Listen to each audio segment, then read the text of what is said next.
hypercoasters, flawless coasters, and crazy drop towers. I'm Rollercoaster David, and this is Coasting into Dorney Park. Dorney Park is a park that I think is really quite underrated, and this is especially apparent during the Halloween Haunt event, which I think is one of the best in the region.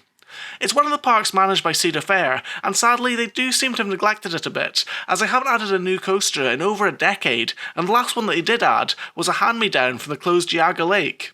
Despite this, the coasters that it does have are pretty good, with two fun B&Ms, a classic Woody, and a Morgan Hypercoaster, which would be the first coaster I'd ride during this visit. So Steel Force behind me, just my first ride of the night, and it's running really well. It's actually running really smoothly, which was a bit surprising. I thought it was going to be a bit rough. But no, it's like super smooth, really good coaster. This 205-foot tall coaster towers above all the others at the park and delivers plenty of airtime on a track that stretches over a mile long. It starts out with a 200-foot drop into a tunnel, then soars over a huge airtime hill before entering into a long high-speed helix, turning around before heading back to the station via a quartet of airtime hills that throw you out of your seat as the ride's finale. But Steel Force isn't the only great coaster at this park. Hydra the Revenge is a large B&M flawless coaster that has a couple of surprises, the first of which being a Heartline roll straight out of the station, which sets you up for the rest of the ride's 7 inversions. It's well paced, smooth, and has a unique layout with some moments of airtime that are quite rare on this style of coaster. It looks quite striking with its bright green colour scheme, and certainly is one of the most popular rides at the park.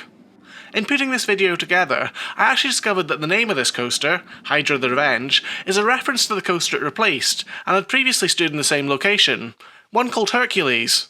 This infamously rough coaster once held the world record for the tallest drop on a wooden coaster, and its name has inspired its replacement, as in Greek mythology the Hydra was one of the beasts slain by Hercules, and so now it's back for its revenge.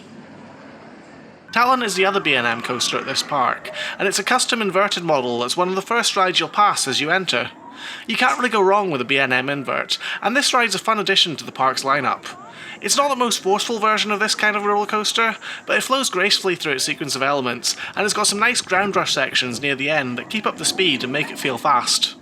One of the most notable rides at the park that I'd like to talk about though, isn't actually a coaster, although it could quite easily be mistaken for one. It's Demon Drop, and it's an Intamin first generation drop tower.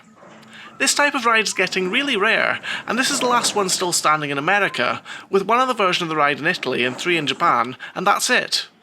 This style of drop tower has been superseded by a newer generation of freestanding towers, which don't have the same pull out at the bottom of the drop, and can stand over 3 times as tall as this one, but I actually find this version much more intimidating than these taller and more modern towers. There's something about the heavy mechanical clunking you hear as you're shifted backwards then up the tower that really racks up the tension as you ascend the lift. At the top you're shunted forwards with even more ominous noises, and then held there before the whole carriage drops and you plummet straight down, not slowing until you're on your back and it hits the brakes as you stare up at the sky. There's even more mechanical clunking as you go backwards and rotate back to the level before returning to the station, but by that time you've just about caught your breath. The ride has a completely different feel from the smooth and mostly silent newer drop towers, and even if you don't tend to like this kind of ride, I'd really recommend experiencing this one, as I'm not sure how much longer it'll be around. At night it's particularly impressive and imposing, and you can sometimes even see sparks flying from the carriage as it drops down, and it's at night that I really think Dorney Park is at its best. During their Halloween Haunt event, every walkway and path seems to have had some thought put into its lighting and soundscape, and the generous use of smoke machines really give the park an amazing atmosphere. Other parks can seem to struggle with their more open spaces being particularly difficult to theme, but Dorney Park generally seems to have narrower paths, and this works greatly to its favour. Once darkness falls, however, it's time for the haunt to begin, and this starts with a parade of the Night's Monsters, coming out and mingling through the crowd, allowing you to get a good close-up view of the impressive costumes and makeup. The park also has some scare actors with knee pads that can come sliding towards you and send sparks flying, and some of them had an impromptu limbo competition before the night got started properly. The evening scares are hosted by the Overlord, who has an entrance worthy of a professional wrestler.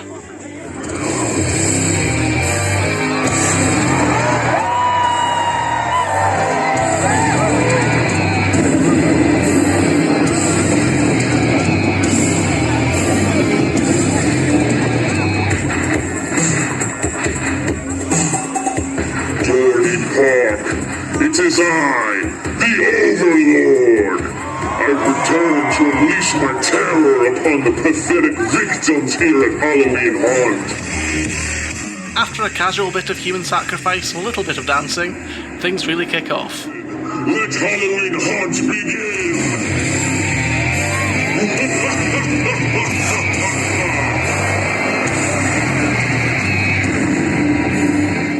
The haunted houses themselves have a decent bit of variety and were generally very well designed.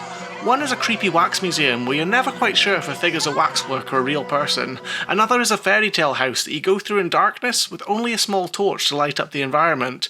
My favourite was probably Blood in the Bayou, which is quite an elaborate set themed around the New Orleans French Quarter and featured quite a few surprises and unique scenes as you go through it. In addition, there was a corn maze and a hospital-themed haunt, but these were less original, although still fun to experience. Another thing I liked about the park was they had their own custom beers, which is always a great thing in my book. Both the Halloween-specific Haunted Hops and the less seasonal Epic Ale were quite nice, although not many places sold them, and some of those that did were a little confused by my UK ID. After some refreshing beers though, it's time to check out the park's remaining coasters, the most notable of which is the classic wooden coaster Thunderhawk, which is over 95 years old. It's been taken care of fairly well in this time though, and is not particularly rough in spite of its age, and it looks particularly good at night too. The final coaster is the one most recently added to the park, Possessed, an intimate impulse coaster. This is the same model as seen at several other parks in America, and it's good fun with a decently powerful launch and a nice bit of floating air on either side of the vertical spikes. The coasters were all really good fun to ride in the dark, and they didn't have very long queues either, although that might have been something to do with how cold it was and the added wind chill effect you get when riding a coaster. So just leaving a rather cold but very good fun night at Dorney Park. It's a park that I think actually does a really good Halloween event. They're really good at sort of using the space that they've got, so everything's lit really nicely, there's loads of smoke. It just really helps add to the atmosphere of it. A lot of parks sort of that do Halloween events just lack the atmosphere, but Dorney Park seems to get it right. Haunts themselves were good fun. Probably the best one was the Blood in the Bayou one.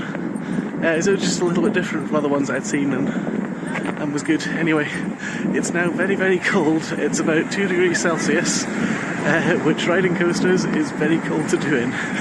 You may notice my brain's not quite working quite that well because of the cold. Anyway, I did discover that there is an all-night diner nearby that I think does soup, which will be very nice just now. Anyway, for now, it's goodbye from Dorney Park and goodbye from me. The diner did indeed have soup, and soon enough I was back in my nice warm hotel room after sufficiently defrosting. Overall, I do like Dorney Park, and think it's underrated amongst enthusiasts. It could really do with a significant new coaster to revitalise it though, but even still, I think it throws a great Halloween event, and it's well worth visiting to ride their collection of coasters. The next day will be my last one of the trip, and I'll be visiting a brand new park, Nickelodeon Universe, and you can watch that episode right now. For now though, I've been Rollercoaster David, thanks so much for watching, and I'll see you again in another video very soon.